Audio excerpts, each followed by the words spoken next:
अस्सलाम वालेकुम व्यूअर्स, आज मैं आपके लिए बहुत ही मज़ेदार और स्पेशल कूंडा खीर की रेसिपी लेकर आई हूँ। यकीन मानिए, जो भी ये खीर खाएगा प्लेटें ही चाट जाएगा। आपने इतनी मज़ेदार खीर पहले कभी भी नहीं खाई होगी। इस खीर को बनाने में किन किन चीज़ों की ज़रूरत है और कैसे बनानी है, स्टेप बाय स्टेप एक एक चीज़ बताऊँगी। लिहाजा आप वीडियो को स्किप किए बगैर एंड तक पूरी देखें। तो चलें शुरू करते हैं। ये मैंने 2 किलो दूध लिया, जो हम रेगुलर यूज़ करते हैं वही मैंने 2 किलो दूध लिया है और थोड़ा सा ग्लास में मैंने बचा लिया। ये क्यों बचाया आगे जाके बताती हूँ।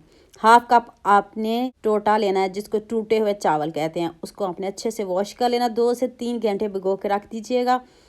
तो अब आपने एक चॉपर लेना है, जग ले लें, ब्लेंडर ले लें। उसमें आपने हाफ कप चावल ऐड करने हैं और 6 अदद आपने इसमें रस ऐसे छोटे छोटे पीस करके डाल देने हैं। रस आपने ज़रूर लेने, इसको स्किप नहीं करिएगा, इससे आपकी जो खीर है ना बहुत मज़े की बनेगी। तो अब आपने जो हमने दूध बचाया वो इसमें सारा डाल देना। दूध में पानी बिल्कुल भी नहीं डालना, ना ब्लेंड करते वक्त ना बॉईल करते वक्त। दूध में पानी नहीं होना चाहिए, वरना आपकी खीर ज़रा भी अच्छी नहीं बनेगी।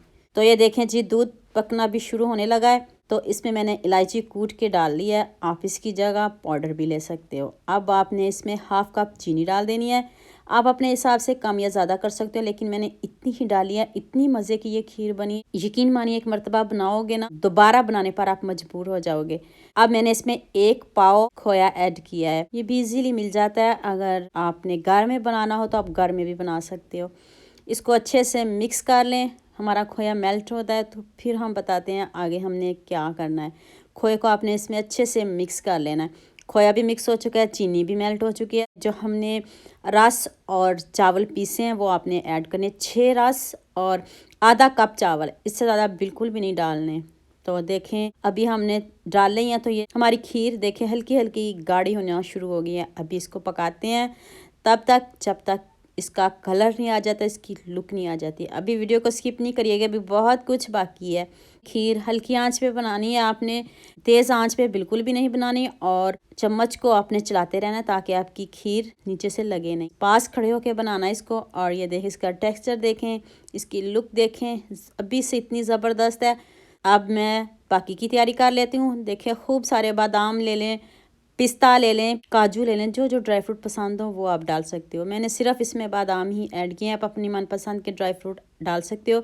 सर्दियाँ में ड्राई फ्रूट तो खाने चाहिए, तो जो जो आपको ड्राई फ्रूट पसंद हो सारे डाल देना। अब बादाम को अच्छे से मिक्स करते हैं। ये देखें बबल्स आना शुरू हो गए खीर में, तो समझे हमारी खीर डन है।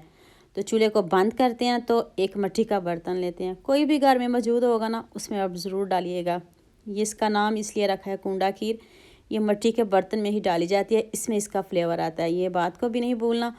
देखिए मैंने पानी का एक कतरा भी इसमें शामिल नहीं किया। तो अब खूब सारे बादाम दोबारा से जो मैंने पीसे हुए थोड़े से रख लिए थे वही मैंने इसके ऊपर डाल दिए और ऊपर से कवर कर दिया है। सिर्फ 2 घंटे के लिए मैंने इसको फ्रिज में रखा है, फ्रीज़र में बिल्कुल भी नहीं रखा। सर्दी आप इसको बाहर भी रहने दें तो चलेगा। तो ये देखिए इसको मैंने ढक के 2 घंटे के लिए सिर्फ फ्रिज में रखा है। तो 2 घंटे हो चुके हैं। तो अभी मैं आपको खोल के दिखाती हूँ, इसकी लुक दिखाती हूँ। कितनी ज़बरदस्त मज़े की खीर बनी है, देखते ही मुंह में पानी आएगा इंशाल्लाह।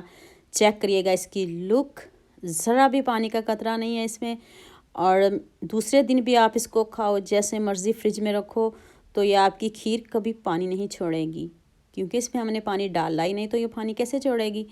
तो अभी मैं इसको प्लेट में निकाल के दिखाती हूँ, अभी फाइनल लुक दिखाती हूँ। आपकी दावत को 4 चांद लगा देगी। इतनी खूबसूरत खीर है, तो इतना खूबसूरत कमेंट तो कर दें।